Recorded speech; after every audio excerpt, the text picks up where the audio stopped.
Hello, Morim here. In today's video I'll be sharing my REDMAGE build guide. We are looking at a Cleric with a level 1 dip into Wizard, which allows us to utilize scrolls to learn basically every single Wizard spell in the game. This allows us to put 11 levels into Cleric, which in turn gives us access to all Cleric spells at the cost of some gold and a few spell slots for the Wizard. We get to enjoy the pleasure of controlling all elements to unleash havoc upon our foes, while at the same time having absolute control over the battlefield. Heals, debuffs, buffs, CC, nothing you cannot do. And to top everything off, you gain access to medium armor as well as shields, which makes you a fearsome opponent even in close quarters. The versatility and power this Cleric build wields is only rivaled by few. The biggest drawback you will be facing is having to obtain specific items to truly pop off. With the introduction of this build out of the way, let's have a look at the starting ability score as well as leveling progression. Now, since we are talking about attribute points, I'm going to show you a specific item you really want to get. It's called the wrapped headband of Intellect and can be found in the Blighted Village first area right in this house. This specific enemy, Lamp the Enlightened, will drop it, or you can just steal it from him. Both are valid, both will give you the item. Now, as for the race, we're going with Shadowheart. Shadowheart is the race. So a high elf, basically. You can pick whatever you want. I don't recommend anything here since RP and the visuals play a massive role, and I cannot safely recommend, for example, a deep gnome if you don't like that. Don't sweat it, pick whatever you like. For the stats, 8 strength, 16 dexterity, 15 constitution, 8 intelligence, 17 wisdom and 8 charisma. The item I previously showed you will buff our intelligence score from 8 to 17, giving us a +3, meaning we get 3 additional slots, spell slots for our wizard. But this is only relevant later, basically once we get tier 3 spell slots. For the cantrips, we're going to pick Thaumaturgy, Sacred Flame and Guidance. As for the subclass, we're going with Light Domain. Now, Light Domain will give us Warding Flare. So whenever someone attacks us, we can use Warding Flare as a reaction to give them disadvantage on their strike, making them more likely to miss us. As for the domain spells, we get Burning Hands and Fairy Fire.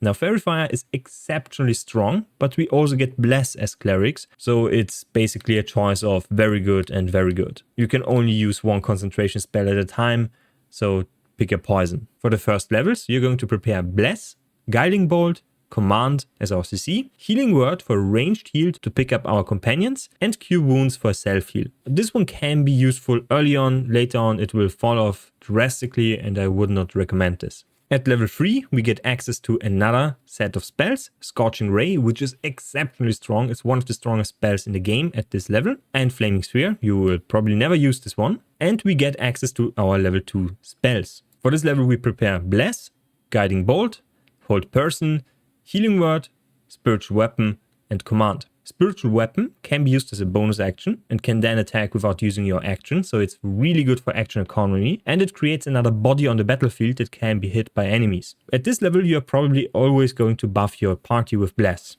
Very important. It's giving you a 1d4 bonus to attack rolls, making you much more likely to hit. You can also give your allies advantage on one single hit with Guiding Bolt, and now you have access to Hold Person. This one is also a concentration spell. However, if you use Hold Person on a, for example, boss, this boss is now guaranteed to receive a critical hit when attacked. Now, if you have a barbarian or a fighter or a monk, it doesn't matter, someone in the party that can deal high amounts of damage, they're going to blast that foe with a crit. This will, however, drop your Bless. So this one should only be used on really tough opponents. Command is not a concentration spell, so you can expand this one to CC enemies. At level 4, again Cleric, for a cantrip, Blade Ward can be useful, gives you half damage received from bludgeoning, piercing and slashing attacks for 2 turns, so it's not bad. It's going to be effective for 2 turns, so that's really nice, actually. And you get another spell to prepare. And for the spell, we're going to pick 8. 8 is not a concentration spell. You can use it, holds until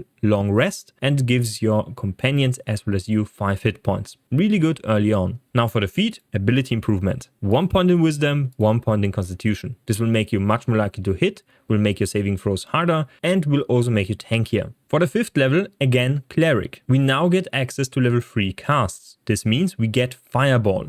For free. We don't need the spell scroll, we don't need to learn this one. We just get access to this. We will always have this one prepared. We're going to pick Spirit Guardian for a AoE aura around us that damages enemies really strong. However, it will drop your bless and drop your other concentration spells if you use this one. And we also pick silence to deal with pesky little casters. Is also a concentration spell, so you need to think about what you're going to use. However, as you can see, we are lacking quite a little bit of damage, right? We only have fire spells at this point. Well, that's actually not true, because the Cleric has Channel Divinity. With Channel Divinity, we can use, for example, Radiance of Dawn.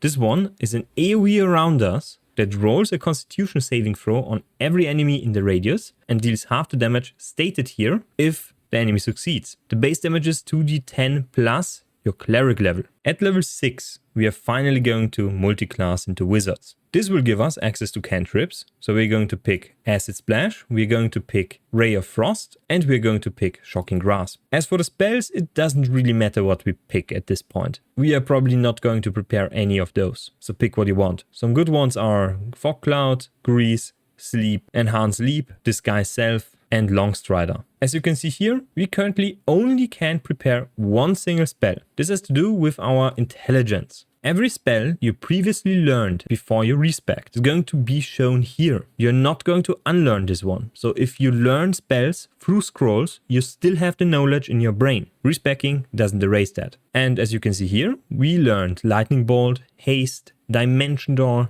Ice Storm, and Blight from the wizard spell list and have access to those. So we prepare just Lightning Bolt. At this point, all other levels go into Cleric. And as you can see here, for some odd reason, we still get the spell slot for the 4th tier. This has to do with all levels, meaning your wizard levels and your Cleric levels being added together to create a caster level that unlocks your spell slots. Your highest spellcaster class will then determine the spell slots you get. And at this point, we also get, at level 6, improved Warding Flare.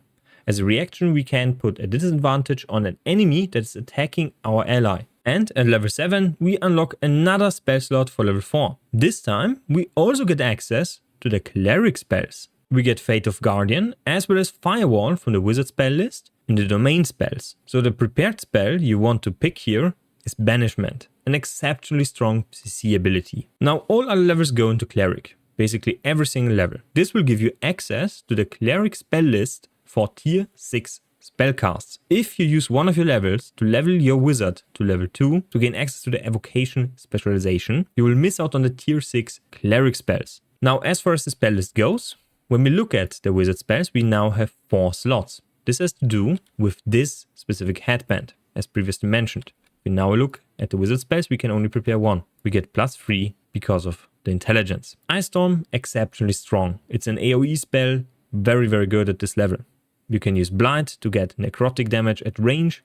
You can get Haste as another very strong concentration spell to buff one of your martial artists. Or you can use Dimension Door or Misty Step to gain mobility. There is a lot of options, and as the class action you also get Arcane Recovery, which can be used to regenerate a level 1 spell slot. Not much, but every bit counts. There is another gear piece I want to talk about, the Daredevil gloves. Now those gloves can be found in the Crash Yelek. Right here there is a vendor which trades those gloves. Those are very strong and I highly recommend it on any mage build that's going to utilize high AC. Like this one. Now, Crash Yelek is located in the Mountain Pass region. So when we teleport to the mountain region, it's located up here. You need to traverse through here to get here. It's the second region after completing the first big region with the blighted village I showed previously. Now, those gloves give you Daredevil proximity. When you use an attack spell like Scorching Rays and are in melee range, you're going to get a disadvantage because the target is too close. But because of those gloves,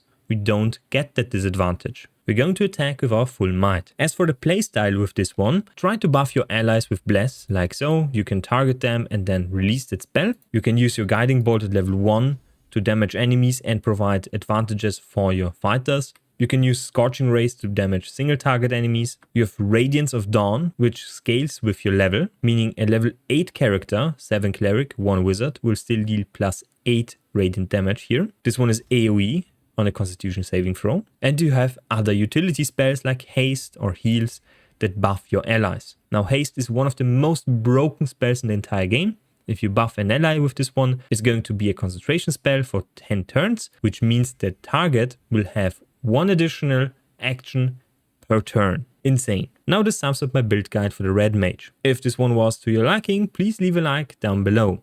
You can also comment if you have any questions and subscribe if you haven't already. You can also join the channel membership to support me additionally or leave a donation if you have the spare coin. So see you next time and bye.